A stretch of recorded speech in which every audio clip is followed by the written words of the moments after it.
कि ऐसा क्या हुआ कि इन मेहनतकश लोगों के हाथ से सत्ता चली गई।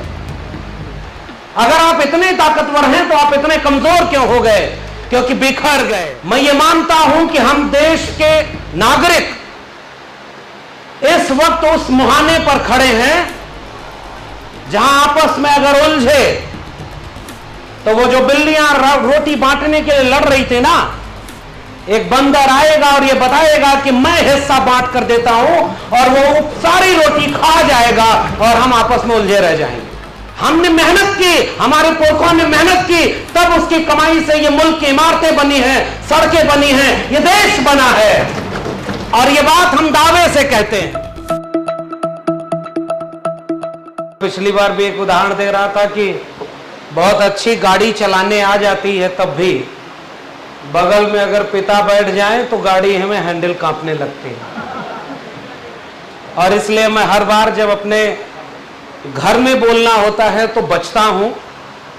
बाहर हम लोग और मुखरता से अपनी बात रख लेते हैं, लेकिन अब लगा कि घर के लोग भी जब बातचीत कर रहे हैं और इतना खूबसूरत मंच बना रहे हैं और एक साझा मंच पर हमें आमंत्रित कर रहे हैं, और वैचारिक काम के लिए, वैचारिक मिशन के लिए, तो जब घर में भी अपनी बात न कही जाएगी तो फिर बाहर कहने का फायदा क्या होगा।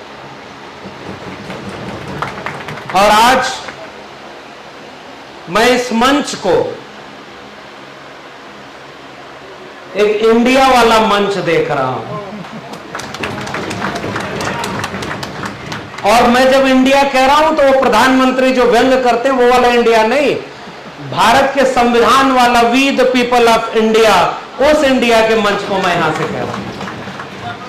और आज इस मंच की जो पूरी व्यवस्था, पूरा इंतजाम है, वो एक वैचारिक काम के लिए है। इसलिए इसका नाम रखा गया है सामाजिक न्याय सम्मेलन। और पूरे दुनिया का इतिहास ये गवाही देता है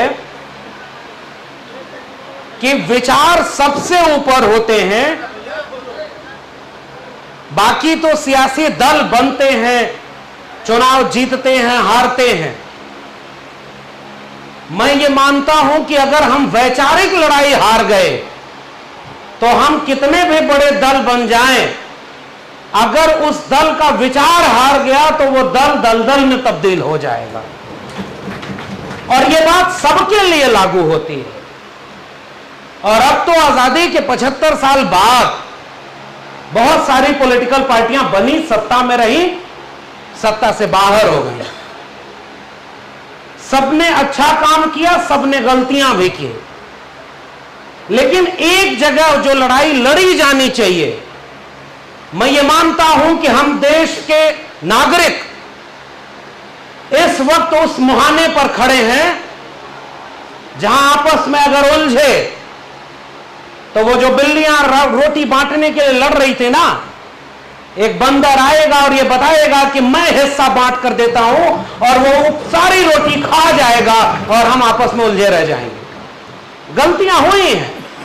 मैं एक बात कहता हूं कि हम लोग दावा ये करते हैं कि हम इस देश के शासक लोग हैं। हमारी आबादी 90% है। हमारी जाति में इतने ताकतवर लोग हैं। हमारे पुरखों ने इस देश को रहने लायक बनाया है। हम लोग भीख मांग के खाने वाले लोग नहीं रहे।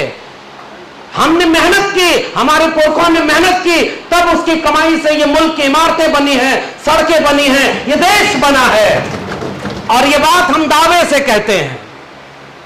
मगर फिर मैं आपसे एक सवाल करता हूं कि ऐसा क्या हुआ कि इन मेहनतकश लोगों के हाथ से सत्ता चली गई? अगर आप इतने ताकतवर हैं तो आप इतने कमजोर क्यों हो गए? क्योंकि बिखर गए। और बिखर गए इसलिए क्योंकि हम लोगों में तमाम चीजें ऐसी, मेरे पिताजी एक कहानी सुनाया करते थे। अंगूर लेने गए तो अंगूर सस्ता ले आने के चक्कर में हमने कहा कि ये अंगूर हम ले आए, देखो 10 रुपए में 5 किलो ले आए। उन्होंने कहा कि ये अंगूर इतने सस्ते, तो बाकी, तो मैंने कहा कि वो महंगे थे। हमने कहा कि महंगा अंगूर नहीं ले आए, हम कम पैसे में ज्यादा ले आए। उन्होंने कहा कुछ समझ में आया? मैंने कहा नहीं। कहे जो महंगा अंगूर था वो कैसा था? मैंने कहा कि वो गुच्छे में था, जो सस्ता था वो ऐसे ही बिखरा हुआ था। उन्होंने कहा कि यहीं से एक पैगाम है, समझ लेना, अगर गुच्छे में रहोगे तो औकात ज्यादा रहेगी, बिखर गए तो यूं ही औने पौने दाम पे बेचे जाओगे। आज इस मंच की जरूरत उस विचारधारा को बिखरने से बचाना है। और हमारे जैसे लोग आपके बीच में आए हैं तो हम ये जानते हैं कि हमारे इस मंच को तो बनाया गया है साझा। इस मंच पर हर जाति के लोग हैं। आदरणीय स्वामी प्रसाद मौर्य जी हैं और मैं उनको याद करते हुए एक बात कहना चाहता हूं। इस बात को इस देश के प्रधानमंत्री और दिल्ली तक जाना चाहिए। जिस वक्त इस देश में खुदाई होनी चाहिए तो स्कूल की नींव खोदी जाए कि नया स्कूल बनाया जाए। खुदाई हो कि सड़क बने, उसके लिए खुदाई हो। खुदाई हो कि एक नया हॉस्पिटल बने, खुदाई हो कि एक नया स्कूल और विश्वविद्यालय बने। उस देश में आज खुदाई इसलिए कराई जा रही है कि चुनाव नजदीक आने पर दंगा कराया जाए और दंगे की फसल कुछ दंगाई लोग खा सके।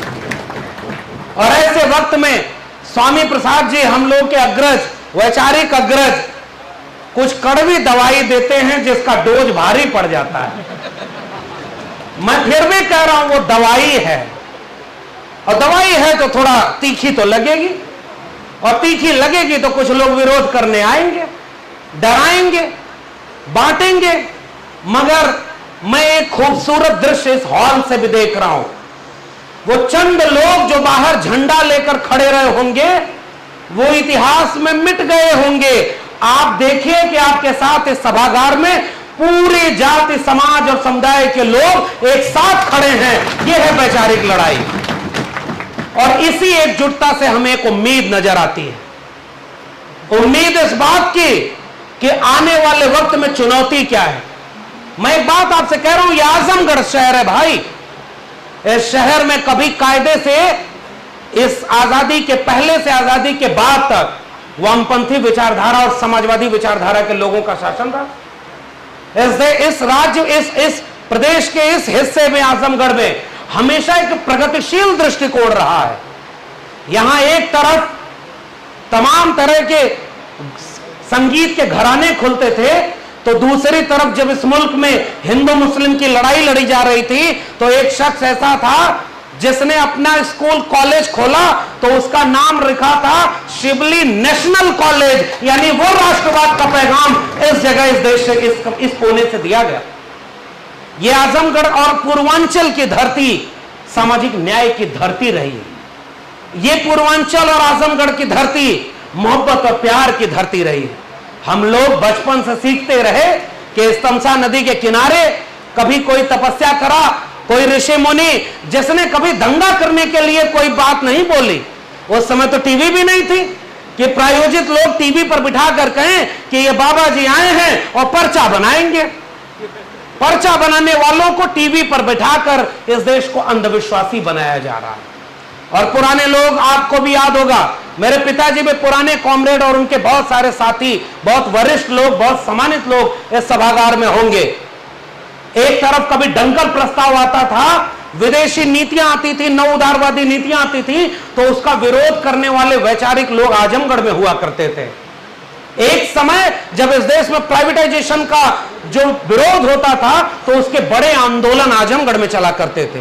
और आज अफसोस के साथ मुझे कहना पड़ रहा है कि अगर एक एयरपोर्ट बढ़ाने के नाम पर अगर जमीन छीनी जा रही है तो हमारे आजमगढ़ के लोग शायद कहीं कमजोर पड़ गए कि उस आंदोलन को अंतिम मुकाम तक अभी नहीं पहुंचा पा रहे हैं। ये मुझे पीड़ा है और इसमें मैं अपनी भी कमी मान कर चलता हूं। वो वैचारिक लड़ाई कहां चली गई भाई? और आज आजमगढ़ की पहचान दिल्ली में संसद में बैठे किन लोगों से हो रही है, मैं उस पर कोई टिप्पणी करके इस वैचारिक मंच को हल्का नहीं करना चाहता। मैं चाहता हूं कि आज खतरे में केवल आजमगढ़ या कोई पॉलिटिकल पार्टी नहीं है। हो सकता है कोई पॉलिटिकल पार्टी ताकतवर हो तो वो कुछ दिन और अपने को बचा लेगी, कोई नेता ताकतवर हो, उसकी चारदीवारी ऊंची रही होगी तो उसके घर पे पत्थर कुछ दिन बाद जाएंगे। गरीब, कमजोर, मजलूम सबसे पहले मारा जाएगा। और मैं फिर से कह रहा हूं, आज इस देश में झूठे लोगों की सरकार है वो लखनऊ में बैठा व्यक्ति हो चाहे दिल्ली में बैठा हो, वो दोनों के दोनों खुलेआम झूठ बोल रहे हैं और हमारे और आपके बच्चों का भविष्य बर्बाद कर रहे हैं। और चूंकि वो बर्बाद करने का एक उदाहरण दे रहा हूं, इस देश का प्रधानमंत्री देश के सामने झूठ बोलता है कि हम हर साल में इतने नए IIM खोल रहे हैं, इतने नए मेडिकल कॉलेज खोल रहे हैं, इतने नए हॉस्पिटल बना रहे हैं, और उसी प्रधानमंत्री की सरकार का एक मंत्री संसद में बयान देता है कि जितना कुल अब तक 9 साल में खुला होगा उतना प्रधानमंत्री 1 साल में खोल रहे थे। इतना बड़ा झूठ बोलने वाले देश में आप रह रहे हैं। नोटबंदी हुई, आपको लाइन में लगवा दिया गया, हम और आप भूल गए। आपको GST आपके ऊपर लागू करके पूरा बिजनेस व्यापार चौपट कर दिया गया, हम उसको भी भूल गए। कोविड आया तो इस देश में जिहाद के नाम पर उस समय भी जब दुनिया कोरोना वायरस से लड़ रही थी तो हमारे यहां दंगा करके मुसलमानों के खिलाफ भड़काया जा रहा था। और आज ये दंगाई और झूठे लोगों की आग मणिपुर से लेकर मेवात तक में लगाई जा रही है, और अगर हम इस आग को नहीं बुझा पाए तो माफ करिए, ये वैचारिक लड़ाई की हार होगी। और मैं आखिरी बात कह रहा हूं, बहुत लंबी बात नहीं, क्योंकि स्वामी प्रसाद जी आए हुए हैं।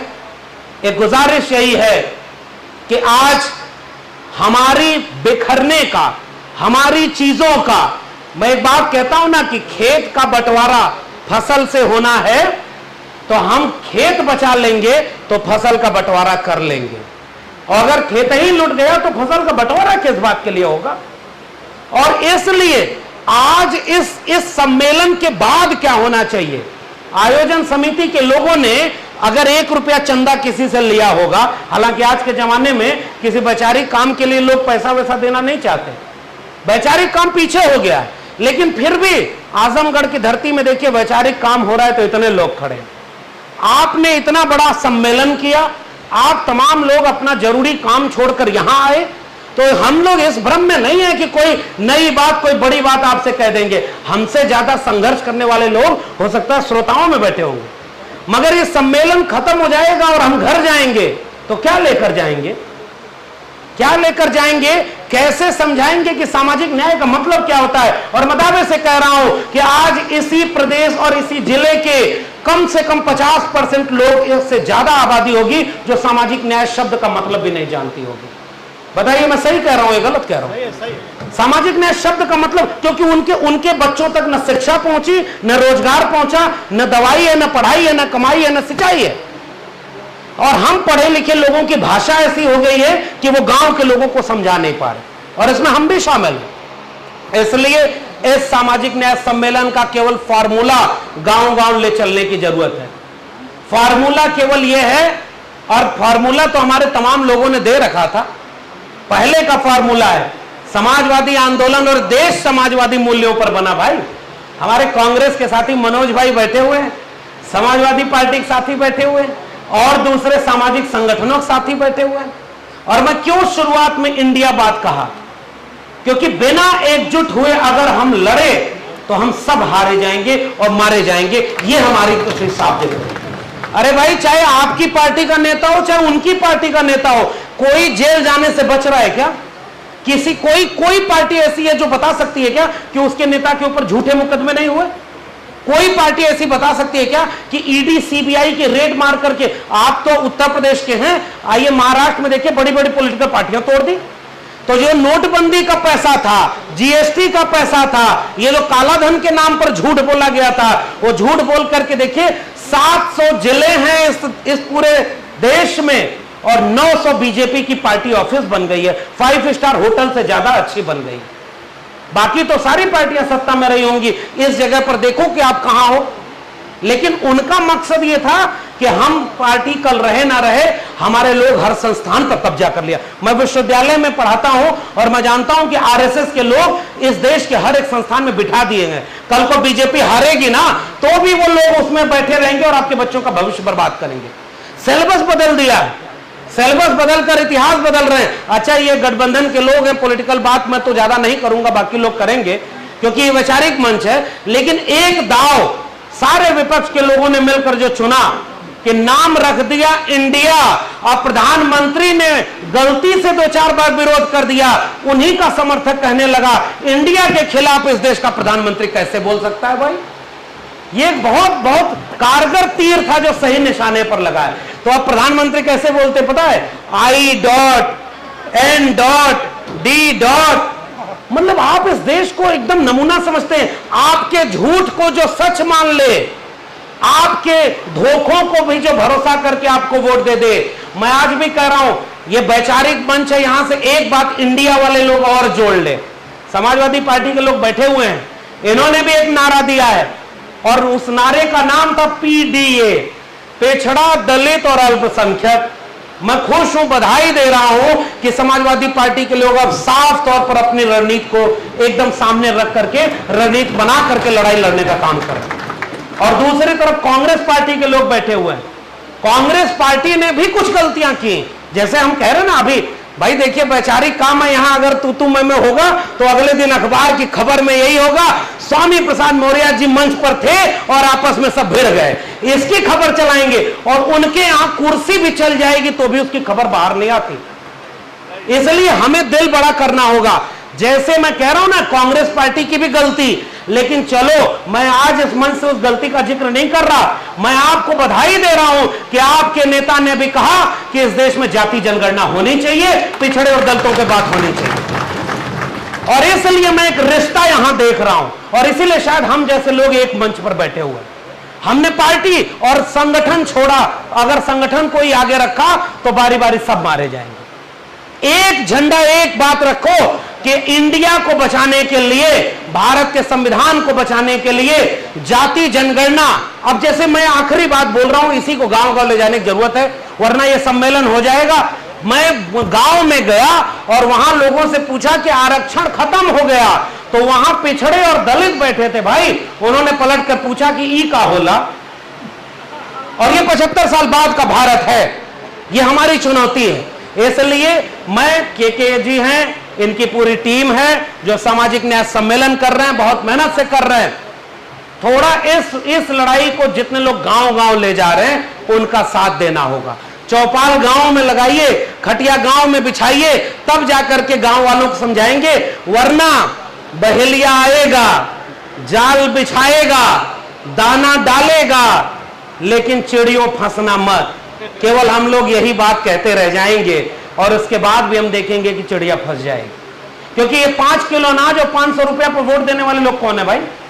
ये तो हमारे लोग हैं ना, और हम अपने लोगों को अगर जोड़ नहीं पाए। और एक बात और है, जातियों को खत्म करने की बात कही थी बाबा साहब डॉक्टर भीमराव अंबेडकर ने, लेकिन मान्यवर कांशीराम को यह बात समझ में आ गई कि ये जातियां टूटेगी, खत्म इतनी जल्दी होने वाली नहीं। तो मान्यवर कांशीराम ने रणनीति बदली कि अब जाति को खत्म करने का जिम्मा हमारा नहीं है, जो सबसे ज्यादा मलाई खाया वही जाति खत्म करे, वही परजीवी, जिसको हमारे लोग कहते थे कमेरा हैं हम और बाकी लोग लुटेरा हैं। तो उन्होंने जातियों को जोड़ा और मजबूत किया। लेकिन अब 2023 में एक और खतरा आ गया है और सामाजिक न्याय के मंच से इस खतरे को भी आगाह करने की जरूरत है कि जातियों के नाम पर पॉलिटिकल पार्टियां बन गई और वो केवल अपने वोटों का सौदा कर रही हैं, उनको विचारधारा से कोई मतलब नहीं है और यहां से विचार लेकर वहां पर सौदा कर रहे हैं। कल तक आप सामाजिक न्याय की बात कर रहे थे चल सन्यासी मंदिर में और उसके बाद झूठा बना रहे थे और आज आप वहां चले गए। अगर घर में झगड़ा हो, भाई से झगड़ा हो, तो जाकर चौराहे पर जहर नहीं खाया जाता है। यह साफ बात मैं कह के जा रहा हूं। आप वैचारिक रूप से किसी से लड़ लीजिए, लेकिन आप वैचारिक रूप से उनके साथ खड़े हो गए तो उनकी जाति बिरादरी के भी तमाम लोग इस सभागार में होंगे। और कोई एक उदाहरण मैं नहीं दे रहा हूं, हर जाति बिरादरी के लोग आज ऐसे हैं जो बीजेपी को वोट दे रहे हैं। कोई जाति ऐसे नहीं है जो ये कह दे, केवल इस देश में अगर कोई उनको वोट नहीं दे रहा है बड़ी तादाद में, तो वो इस देश का मुसलमान है। लेकिन बीजेपी की साजिश देखिए, हम अपनों को अपनाने में दिल बड़ा नहीं कर पाए और बीजेपी पसमानदा को अपनाने के लिए सम्मेलन करने लगी। आप गलत कह रहा हूं कि सही कह रहा हूं? और यह सम्मेलन वो बीजेपी कर रही है जो आज भी इस देश में दंगा करा करके केवल चुनाव मंदिर और मस्जिद के नाम पर लड़ना चाह रहे हैं। हमारे लोग, हम अपने लोगों को एकजुट नहीं कर पा रहे। इस देश में आज जो भी सामाजिक न्याय की बात करता है, और सामाजिक न्याय का केवल एक लाइन का मतलब है, जिसकी जितनी संख्या भारी उसकी उतनी हिस्सेदारी। और इस नारे में एक नारा और जोड़ना होगा कि जिसकी जितनी संख्या भारी उसकी उतनी जिम्मेदारी। अगर हम जिम्मेदारी नहीं उठाएंगे, हम अब कोई सामान्य जातियां हैं जो पाल, प्रजापति, चौहान और तमाम कश्यप, निषाद जातियां हैं, उन जातियों के वोट तो आज कहां जा रहे हैं? अगर वो वोट किसी नाराजगी में जा रहे हैं और आप तक नहीं आए तो इसका मतलब सामाजिक न्याय सम्मेलन अधूरा है। अगर चुनाव नहीं जीते, अगर गुरु किल्ली कहते थे मान्यवर कांशीराम, डॉक्टर राम मनोहर लोहिया कहते थे कि अगर आप राजनीति में अच्छे लोग नहीं आएंगे तो बुरे लोगों की राजनीति के शिकार होंगे। हमने अपने बच्चों को राजनीति से दूर कर दिया और एक से एक झूठों को लखनऊ से लेकर दिल्ली तक की कुर्सी पर बैठा दिया है। वो झूठ बोलेंगे, चुनाव जीत जाएंगे, और हम सच बोलकर अगर चुनाव हार रहे तो केवल आखिरी वाक्य है, पता नहीं 2024 के बाद सामाजिक न्याय सम्मेलन दोबारा आजमगढ़ में हो भी पाएगा या नहीं, मुझे इसका खतरा दिखाई दे रहा है। पता नहीं हम सब एकजुट होकर के कोई ऐसी चीज बचा पाएंगे या नहीं, इसका खतरा हमें दिखाई दे रहा है, क्योंकि वो लोग धर्म के नाम पर इस देश को बांटना चाहते हैं। जब भी कोई मंदिर और मस्जिद की बात करे, आप अपने इलाके में स्कूल, कॉलेज और विश्वविद्यालय की बात करने लगिए, दंगा अपने आप रुक जाएगा। अगर आज कोई आपसे कहे कि आपकी जाति का हक कोई दूसरी जाति वाले ने ले लिया, तो आप उससे कहे कि भैया पिछड़ों को बांटने के लिए जो कमेटी तुम बना रहे हो ना, इस कमेटी की जरूरत छोड़ो। आज तुम्हारा मंत्री कह रहा है ओबीसी को आरक्षण मिले इस देश में लगभग 20 साल होने जा रहा है, और 20 साल के बाद आज भी इस देश के केंद्रीय विश्वविद्यालयों में 4% से ज्यादा ओबीसी नहीं पहुंचे, तो 27% ओबीसी को तो आरक्षण मिला ही नहीं कभी, और वो कह रहे हैं कि ओबीसी को हम बांट देंगे। आप सोचिए कितनी जगह पर वो काम कर रहे हैं। आप कह रहे थे ना, मौर्य, अहिर, कुर्मी, कोयरी, तमाम जातियां, निषाद, मल्ला, कुम्हार, नाई, मोची, तमाम जातियां, वो सब मिलकर के एक पहचान थी, ओबीसी।